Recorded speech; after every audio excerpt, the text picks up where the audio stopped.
Janos Maté has been a Greenpeace campaigner since the late 80s. Before that, he was involved in a variety of humanitarian, environmental, and other causes. Currently, he is passionate about the SolarChill project, which he coordinated. He works with an international team to help over 3 billion people in the world who live in regions with no electricity and compromised power grids. It is my pleasure to welcome Janos Maté, Senior Consultant with Greenpeace International, to Studio 4 to tell us more. A pleasure to meet you. Oh, nice to meet you too. Thanks for having us. Activism. In your genes, in your DNA, when did it all begin? I think my first direct action was when my family left Hungary during the revolution in 1956. That's direct action. When I was 10 years old. Mm. And did you think when your parents said, hello, there's a bit of a Holocaust going on, we're leaving the country, that it would be an adventure, or were you terrified at 10? Well, it was basically an adventure. My brother and I looked at it as, oh boy, we get to go to another country, and but we were a bit apprehensive also because we didn't know what was going to happen, you know. But it was the right decision for my parents to do. You know. Yes, and you thought about going to Israel, and that didn't happen. We thought about going to Israel, but we ended up going first to some refugee camps in Austria and then in Germany, and then stayed with some relatives in Munich, where my parents decided that it would be easier to start over again in Canada than to start over in Israel. And so we ended up coming to Canada. We took a ship from Germany to Halifax, where the Canadian government put us on trains, and we had no choice. They brought us over to Vancouver. And we were fortunate that they brought us here. Yes, better than Edmonton, I hear. Better than Edmonton. Yes, a little cold in Edmonton. Yeah. But the story I like in your bio is about Kellogg's cornflakes, your first introduction.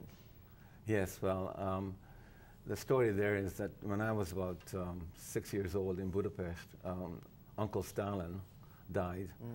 I woke up one morning and there was funeral music on the streets and funeral music in school, and all day long we had these eulogies about Stalin who had died. And I went home that night and I started crying, and my parents said, "Why are you crying?" And I said, "Oh, because Uncle Stalin had died." And so my parents were sort of a bit puzzled by that. Anyhow, when we arrived to Canada on the boat into Halifax, and we were taken off the boat and put on trains, and as we got on the train, every Hungarian refugee got a little box of Kellogg's cornflakes on which was written in Hungarian, "Welcome to Canada, a country of wonderful opportunities. May we introduce you to one of the great opportunities of Canada, Kellogg's cornflakes." And so I've been thinking that here I went from Stalin and from the Kremlin to Kellogg's cornflakes. You know. Pretty much. Yeah, that's the title of the book, You Must Write. But you know, 40 years later, when I spoke to friends who arrived at the same time, I asked them, "What is your favorite cereal?" And they all said Kellogg's cornflakes. It was a brilliant marketing on the part of their indoctrination, company. You may call it. Yes. Perhaps. So, over to you, Greenpeace. Why Greenpeace? When did you join? What were you involved in?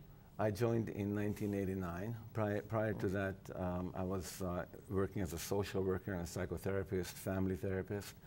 And then I started to realize in the 1980s that I became more concerned about the pain of the planet, about poverty and inequalities and environmental concerns, especially the nuclear arms race. So in 1989, an opening came up with Greenpeace, and I became the anti-nuclear campaigner for Greenpeace. And I headed up the campaign to stop nuclear-armed warships coming into Vancouver and other Canadian ports. And actually, in Vancouver, we won the campaign. You know. Vancouver had been declared a nuclear weapons-free zone, but the American Navy kept visiting with their nuclear-armed aircraft carriers. And we went out there and confronted these ships as they came in. We got arrested. And at the trial, I brought in a former Rear Admiral of the U.S. Navy to be an expert witness on our behalf, who testified saying that these weapons on board these ships in civilian harbors pose a real danger to the public. And the judge listened to his testimony and dismissed the charges against us. A retired Rear Admiral or a... Retired Rear Admiral. I was thinking he was retired if he was talking like that. Yeah, well, there's a group of admirals and generals in Washington, D.C. called the Center for Defense Information who are opposed to nuclear weapons. And so his testimony convinced the judge, and he dismissed the charges against us, and the judge went on to say that he expects that these kind of weapons or these kind of protests will continue as long as the federal government sees fit to allow these type of weapons into Vancouver against the will of the public. And that's the last time we got a nuclear armed warship into Vancouver. I remember those days. Helen Caldecott would come to town a lot, and we had anti-nuclear weapon, anti-nuke parades. Yes. Well, in fact, Helen Caldecott played an important role in my evolution. I went to a speech that she gave at UBC, and at the end, she gave an impassioned speech, and she talked about Ronald Reagan and how senile he was and how scary it was that he had his fingers on the nuclear button. And at the end of his speech, he said, "No, I want you to go home and look your children in the eye and tell them why you're going to dedicate the rest of your life to saving this planet." And that statement really resonated with me, and that's when I decided that I wanted to spend more of my time doing that. Well, she was formidable and feisty and outspoken. So, now to why you're really here. Yes. The SolarChill project. What is it? When did it begin? Okay, so let me just give you a bit of background. Sure. After working with on the anti-nuclear campaign, I started working on the ozone layer protection campaign. You know, so it's amazing what human beings do to this planet. You know, first we blow up over 2,000 nuclear bombs. Like, how insane is that? You know, you mean in the Nevada desert or wherever we can? Yeah, underground nuclear explosions. You know. And then we produce chemicals like chlorofluorocarbons, CFCs, Freon, that destroy the ozone layer. And life on Earth depends on the health of the ozone layer. Without the ozone layer, we could not survive. And even after we knew that these substances have a negative impact on the ozone layer, chemical companies kept producing them and marketing them. You know. Yes. So, and you know, we heard so much about it 10 years ago. CFCs and hole in the ozone layer disappearing, but you don't hear about it so much anymore. Why is that?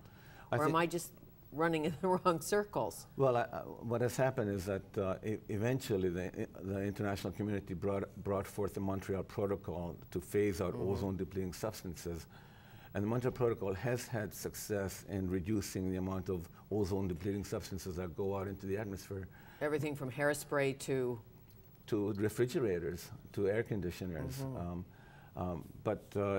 So there's this sense that, okay, this problem has been taken care of, but actually it won't be taken care of at least till 2050, 2065. The ozone layer will not recover, which shows us that once we tip nature's balance, it takes a long time, if ever, for nature to rebound. Sure. And as you know so well, many countries in the world, and here the rules are no CFCs, but if you go to another country, perhaps there's nothing in the law. So an entrepreneurial big guy could send the old refrigerators there. I don't know if it's happening. Well, every country has signed on to the Montreal Protocol. It's the most successful environmental treaty. Unfortunately, what happens after CFCs, the chemical industry brought in HFCs to replace CFCs. Now, HFCs, hydrofluorocarbons, are very, they don't destroy the ozone layer, but they're very potent global warming substances. Thousands of times more potent in terms of warming up the planet than carbon dioxide is. And they are in our current refrigerators? They're in our current refrigerators, they're in our current refrigerators. In our car air conditioners, in our home air conditioners. Greenpeace in the early 1990s came out against these HFCs, which the chemical industry touted as the solution to the CFC problem. And the chemical industry attacked Greenpeace, saying that you guys only criticize, you never come up with solutions.